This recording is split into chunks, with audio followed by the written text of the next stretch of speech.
সকালে উঠে দেখি কাকিমা কলপাড়ে বসে কাপড় কাচ্ছেন। উকে দিয়ে দেখতাম তাকে। রোজ সকালে ঘুম থেকে উঠেই আমি অধীর আগ্রহে অপেক্ষা করি কখন কাকিমা ঝাঁটা হাতে উঠোনে নামবে, কখন কলপাড়ে কাপড় কাচবে, কখন স্নান সেরে বেরুবে। আমার নাম জিসান। ইতি রানীশীল সম্পর্কে আমার কাকিমা। না, রক্ত সম্পর্কে উনি আমার কাকিমা নন। আমার ছোট চাচা অর্থাৎ বেলাল চাচার একেবারে বাল্যবন্ধু হলেন অতীন কাকু, আর অতীন কাকুর স্ত্রী হলেন এই ইতি কাকিমা। শহরের মডার্ন ছেলে আমি, মামি চাচি সবাইকে আন্টি বলেই ডেকে অভ্যস্ত। কিন্তু শহর থেকে বহু দূরে গ্রাম্য পরিবেশে এই কাকিমাকে দেখে আমার অবচেতন মনটা ওনাকে আন্টি না ডেকে কাকিমা বলে ডাকতেই যেন সায় দিয়েছিল। আমাদের গ্রাম অঞ্চলের দিকে খাঁটি বাংলায় একটা প্রবাদ খুব প্রচলিত আছে, মেয়ে মানুষ নাকি কুড়িতেই বুড়ি।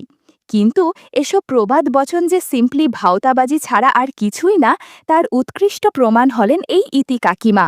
৩০-এর ঘরে পা রাখা ইতি কাকিমা যেন মাঝবয়সী সমস্ত মহিলাদেরই প্রতিচ্ছবি, যারা তারুণ্য তো পেরিয়েছে ঠিকই, কিন্তু যৌবনের মাঝ নদীতে এসে খেই হারিয়ে ফেলেছে। বর্ষার নদীর মতো তাদের মধ্যেও এক ধরনের ঢেউ বয়ে চলেছে অবিরাম। ইতি কাকিমা এমন একজন বিবাহিতা মহিলা যার মনে সব সময় এক ধরনের অস্থিরতা কাজ করে। কাকিমাকে দেখলেই যে কারো মন জুড়িয়ে যায়, অথচ কি সাদামাটা হয়েই না থাকেন উনি। না পরনে আছে কোনো ওয়েস্টার্ন ড্রেস, না ভারী মেকআপ। গ্রামের বৌঝিরা যেভাবে হালকা রঙের শাড়ি ব্লাউজ পরে, ইতি কাকিমাও ঠিক তাই। শাড়িতে তাকে অনেক সুন্দরী মনে হয়। ইতি কাকিমার সাথে আমার প্রথম আলাপ হয়েছিল গত ডিসেম্বরে আমাদের দেশের বাড়িতে। আমার আব্বুরা ৪ ভাই, আব্বু সবার বড়। উনি পেশায় বেশ স্বনামধন্য একজন উকিল, পরিবার নিয়ে ঢাকাতেই সেটেলড। তবু গ্রামের মেঠো পথ আর মাটির সুগন্ধ আব্বুকে খুব বেশি করে টানে। আর তাই তো ঈদ বাদেও প্রতি বছর শীতে আব্বু গ্রামের বাড়ি আসেন। যদিও কাজের ব্যস্ততার কারণে ২-৩ দিনের বেশি থাকতে পারেন না, তবু গ্রামে আসা তার চাইয়ে চাই। অন্যদিকে আম্মু শহরের মেয়ে, গ্রামের পরিবেশ ওনার মোটেও ভালো লাগে না। আমার আর আপুর কন্ডিশনও সেম। শহরে জন্ম আর বেড়ে ওঠা এই ইয়ং জেনারেশনের পক্ষে আসলে গ্রাম ভালো লাগবার কথাও না। তাই আমি আর আপু বলতে গেলে গ্রামে আসতেই চাই না। লাস্ট যে কোন বছরে গ্রামের বাড়ি এসেছিলাম আমি, তা ঠিক মনেই করতে পারি না এখন। কিন্তু এবার আব্বুর কড়া আদেশ, সবাই মিলে গ্রামের বাড়িতে যেতে হবে। আব্বু যে শুধু শীত উপভোগ করতে দেশের বাড়িতে যাবেন তাও ঠিক না। পারিবারিক জমি জমা নিয়ে গ্রামের এক প্রভাবশালী লোকের সঙ্গে চাচাদের নাকি কিছুটা বিবাদ হয়েছে। সেটার মীমাংসা করাও আব্বুর এবারের গ্রাম সফরের মুখ্য একটা উদ্দেশ্য। গ্রামে আমাদের বেশ বড়সড় দোতলা বাড়ি আছে। মেঝো আর সেজ চাচা দুজনেই উচ্চশিক্ষিত এবং প্রতিষ্ঠিত। ওনারাও নিজেদের পরিবার নিয়ে শহরেই সেটেলড। গ্রামে থাকে শুধু আমাদের ছোট চাচা, মানে বেলাল চাচা। চাচা খুব বেশি একটা লেখাপড়া করেননি, তাই গ্রামে থেকেই দাদার জমি জমা দেখাশোনা করেন উনি। সবার ছোট হওয়ায় ভাই বোনের খুব আদুরে আমার এই চাচা। মাস কয়েক হলো চাচি গত হয়েছেন। বেশ কিছুদিন ধরেই দুরারোগ্য অসুখে ভুগছিলেন উনি। চাচার ছোট ছোট ২ মেয়ে আছে। ওদের মুখের দিকে তাকিয়েই খুব শীঘ্রই চাচা আবার বিয়ের পিঁড়িতে বসতে চলেছেন। শীতের আমেজকে পরিপূর্ণভাবে উপভোগ করতে ফ্যামিলি সহ আমি আমাদের গ্রামের বাড়ি গিয়েছিলাম গত ডিসেম্বরে। অপ্রত্যাশিতভাবেই এই অজপাড়া গায়েই আমার জীবনে দেখা সেরা সুন্দরী মহিলার সাথে আমার সাক্ষাৎ হয়ে যায়, আমার ইতি কাকিমা, অতীন কাকুর স্ত্রী। আমার খুব মনে আছে, ছোটবেলায় যখন গ্রামে আসতাম তখন এই অতীন কাকু আমাকে খুব আদর করতেন, কাঁধে ঝুলিয়ে মেলায় নিয়ে যেতেন, চকলেট কিনে দিতেন, খেলনা কিনে দিতেন। বছর ৩ আগে শুনেছিলাম কাকু বিয়ে করেছেন, যদিও বিয়েতে আব্বু বা আমরা কেউই আসতে পারিনি। তবে পরে আব্বুর মুখে ওনার বউয়ের খুব প্রশংসা শুনেছিলাম আমি। আব্বু বলেছিলেন, অতীন বউ পেয়েছে একটা, যেমন সুন্দর চেহারা তেমন তার আচার ব্যবহার। আজ বুঝলাম সেদিন আব্বু একটুও বাড়িয়ে বলেননি। আমরা যেদিন গ্রামে আসলাম তার পরের দিন অতীন কাকুর বাসায় আমাদের ডিনারের আমন্ত্রণ ছিল। সেই নিমন্ত্রণ রক্ষা করতে গিয়েই প্রথমবারের মতন দর্শন পেলাম কাকিমার। এখানে কাকিমার একটা বর্ণনা গিয়ে রাখি। 5 ফিট 4 ইঞ্চির মতন লম্বা, সুন্দর ফিগারের অধিকারিণী আমার কাকিমা। কিছুটা স্বাস্থ্যবান, হালকা নীল রঙের শাড়ি ছিল পরনে। আমি ঠিকমতো ডিনার করব কি, বারবার কাকিমার দিকেই আটকে যাচ্ছিল। এরকম একজন মহিলা এই অজ পাড়াগায় কি করছে ভেবে আমি অবাক হলাম। উনি যেরকম সুন্দরী তাতে সিনেমার নায়িকা হবার কথা, তা না হলেও কমসে কম ওয়েব সিরিজ করবার কথা। অতীন কাকু আর ইতি কাকিমার আপ্যায়নে সেদিন খুব দারুণ একটা ভোজ হলো। খাওয়া দাওয়ার পর গল্প আড্ডা চলল আরও ঘণ্টাখানেক। তারপর আমরা বিদায় নিয়ে বাড়ি এলাম। এদিকে রাতে বিছানায় শুয়ে এপাশ ওপাশ পড়েও আমার চোখে ঘুম আসছিল না। বারবার কাকিমার চেহারা চোখের সামনে ভাসছিল। এরপর যে 3 দিন গ্রামে ছিলাম, যে কোনো উপায়ে কাকিমার সাথে গল্প করতাম। গ্রামে আব্বুর কাজ হতেই 4 দিনের মাথায় সপরিবারে ঢাকায় ফিরতে হলো আমাকে। ঢাকায় এসে প্রথম প্রথম আমার খুব মন কেমন করত। ইতি কাকিমাকে মিস করতাম, ওনাকে দেখতে ইচ্ছে করত। ফেসবুকে বেশ কবার কাকিমার নাম লিখে সার্চ করেছি, কিন্তু পাইনি। খুঁজে খুঁজে অতীন কাকুকেও ফ্রেন্ড রিকোয়েস্ট পাঠিয়েছি, কিন্তু কাকুর প্রোফাইলেও কাকিমার কোনো ছবি দেয়া ছিল না। মনটা ভীষণ খারাপ থাকতো আমার। ওই 3 দিনেই কাকিমার সাথে আমার আপুর বেশ মিল হয়ে গিয়েছিল।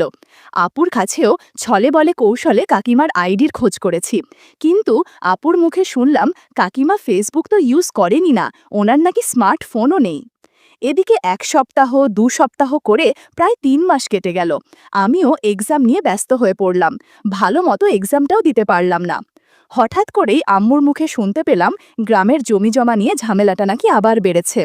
আব্বু আগামী পরশুদিন আবার গ্রামের বাড়ি যাচ্ছেন। আমিও ভাবলাম এই সুযোগ আব্বুর সাথে গ্রামের বাড়ি থেকে ঘুরে আসি, আর যাই হোক সামনের কটা দিন আমার কাকিমাকে তো দেখতে পাবো।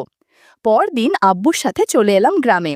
অতীন কাকুদের বাড়িতে কোনো কাজের মানুষ না থাকায় উঠোন ঝাড়ু দেয়া থেকে শুরু করে ঘরদোর পরিষ্কার রাখা সহ বাড়ির সমস্ত কাজ কাকিমা নিজের হাতেই করতেন।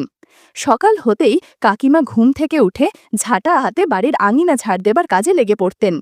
উঠোন ঝাড়ু শেষে কলপাড়ে কাপড় কেচে পাশের টিনের স্নানঘরে উনি স্নান সেরে নিতেন। এরপর কাপড় বদলে ধোঁয়া কাপড় পরে বাড়ির বাগান থেকে ফুল তুলে পুজোয় বসতেন। একদিন সকালে উঠে দেখি কাকিমা কলপাড়ে বসে কাপড় কাচ্ছেন। উকে দিয়ে দেখতাম তাকে। রোজ সকালে ঘুম থেকে উঠেই আমি অধীর আগ্রহে অপেক্ষা করি কখন কাকিমা ঝাঁটা হাতে উঠোনে নামবে, কখন কলপাড়ে কাপড় কাচবে, কখন স্নান সেরে বেরুবে। আমার ঘরের জানালা ফাঁকা করে লুকিয়ে লুকিয়ে আমি কাকিমার উঠোন ঝাড় দেয়া দেখতাম। গ্রামের প্রকৃতি, পরিবেশ আর পাখি দেখবার জন্য সঙ্গে করে একটা বাইনোকুলার নিয়ে এসেছিলাম। সেটা যে পাখি দেখবার কাজে না লেগে এভাবে কাজে লাগবে তা স্বপ্নেও ভাবিনি। কোনো কোনো দিন সকালে দেখতাম কাকিমার নাইটির মতন এক ধরনের ঢোলা জামা পরেছেন।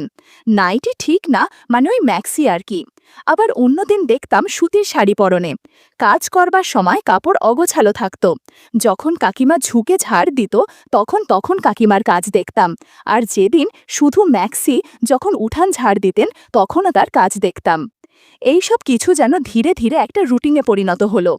যত দিন গড়াতে থাকলো আমি যেন কাকিমার প্রতি আরও বেশি পরিমাণে দুর্বল হতে শুরু করলাম। সব কিছুতেই যেন কাকিমাকেই দেখতে পাচ্ছিলাম। এভাবে কয়েকদিন অতিবাহিত হতেই মনে হলো, না, তার সাথে কথাবার্তা তো বলতেই হবে, যেভাবেই হোক তার সাথে বন্ধুত্ব করতে হবে। একদিন কাকিমাই বিকেলবেলা আমাদের বাড়িতে এলেন, এবং অন্য কারো কাছে নয়, এলেন একদম আমার কাছেই। ইতি কাকিমার পরনে ছিল মেরুন পাড় দেয়া কালো রঙের শাড়ি, চুল ছিমছাম করে আছড়ানো, কপালে ছোট্ট করে কালো টিপ, ঠোঁটে হালকা লিপস্টিক আর চোখে কাজল।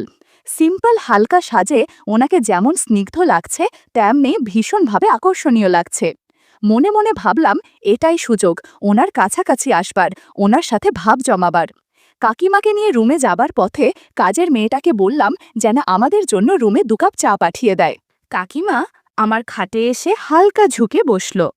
তার ফোনে কি যেন একটা সমস্যা হয়েছে, তাই সেটা আমাকে দেখাতে নিয়ে এসেছে। দেখলাম কাকিমা অধীর আগ্রহ ভরে দেখছে আমি ফোনটা নিয়ে কি করি, কিভাবে সাউন্ড ঠিক করি। কাকিমার ফোনের যে সমস্যাটা ছিল সেটা আমি ঠিক করে দিলাম। দেখলাম কাকিমা খুশি হয়েছেন। উনি আমাকে বললেন, বাঁচালে বাবু, আমি ভাবলাম নতুন দামি ফোনটা নষ্টই করে ফেললাম নাকি। আমি বললাম, না কাকিমা, ওই চাপতে গিয়ে ভুল করে আপনি একটা ফাংশনে চাপ দিয়ে ফেলেছিলেন, এজন্য সাউন্ড চলে গিয়েছিল। এরপর আমি কাকিমাকে ফেসবুক, হোয়াটসঅ্যাপ সহ আরও অন্যান্য প্রয়োজনীয় অ্যাপগুলো ইনস্টল করে দিলাম। সেই সাথে অ্যাপগুলোর প্রাথমিক ব্যবহারও শিখিয়ে দিলাম এবং আমার সাথেও ওনাকে সোশ্যাল সাইটে অ্যাড করিয়ে নিলাম। কাকিমাকে যখন এসব শেখাচ্ছিলাম তখন কাজের মেয়েটা চা নিয়ে এলো। আমি ওকে টেবিলে চায়ের পেয়ালা দুটো রেখে চলে যেতে বললাম। তারপর নিজ হাতে চায়ের পেয়ালাটা তুলে যেই না ইতি কাকিমাকে দিতে যাব, ঠিক অমনি হাতটা কেঁপে পেয়ালা থেকে খানিকটা গরম চা ওনার কাপড়ে পড়ল। আমি হকচকিয়ে গিয়ে বললাম, ওহ কাকিমা, আই এম সরি। গরম চা পড়ায় কাকিমা শিউরে উঠলেন। আমি ব্যতিব্যস্ত হয়ে উঠে পাশে টেবিল থেকে টিস্যু আনতে গেলাম। আমি দ্রুততার সাথে ওনার হাতে টিস্যু দিতেই উনি টিস্যু দিয়ে জায়গাটা মুছে নিলেন। আমি আবারও ক্ষমাপ্রার্থী হয়ে বললাম, সরি কাকিমা, হুট করে যে কি হলো বুঝতে পারিনি। ইতি কাকিমা আমাকে এমন সংকোচ করতে দেখে অভয় দিলে বললেন, খুব একটা লাগেনি আমার, তুমি এভাবে বারবার সরি বলো না তো, কেউ কি ইচ্ছে করে কারো গায়ে চা ফেলে? এই বলে মিষ্টি করে একটা হাসি দিলেন উনি। সেই ভুবন ভুলানো মিষ্টি হাসিতে আমি আবার হারিয়ে গেলাম। সেদিন রাতের ঘটনা। রাত তখন প্রায় 11:15। খাওয়া দাওয়া সেরে রুম লক করে নিজের বিছানায় শুয়ে আমি সিনেমা দেখছিলাম। হঠাৎ করে কাকিমার হোয়াটসঅ্যাপ নাম্বার থেকে আমার নাম্বারে ভিডিও কল এলো। মুহূর্তের জন্য আমি হকচকিয়ে গেলাম। এই রাতে হঠাৎ কাকিমার কল, তাও আবার ভিডিও কল। ফোনটা রিসিভ করতেই ওপাশে কাকিমাকে দেখতে পেলাম। শোবার আগে ড্রেসিং টেবিলের সামনে বসে মুখে ক্রিম মাখছিলেন উনি। পরনে অফ হোয়াইট সুতির শাড়ি আর কালো ব্লাউজ। উনি বোধহয় রাতেও শাড়ি পরেই ঘুমান। সাদা কালোর কম্বিনেশনে খুব স্নিগ্ধ লাগছিল ইতি কাকিমাকে। ওনার সাথে কথা বলার শুরুতেই হঠাৎ করে আমার চোখটা গিয়ে পড়ল খাটের সাথে ঝুলানো একটা বিশের কাপড়ের দিকে। সেখানে 3টে কাপড় ঝুলছিল, একটা খয়েরি, একটা কালো আর একটা অফ হোয়াইট।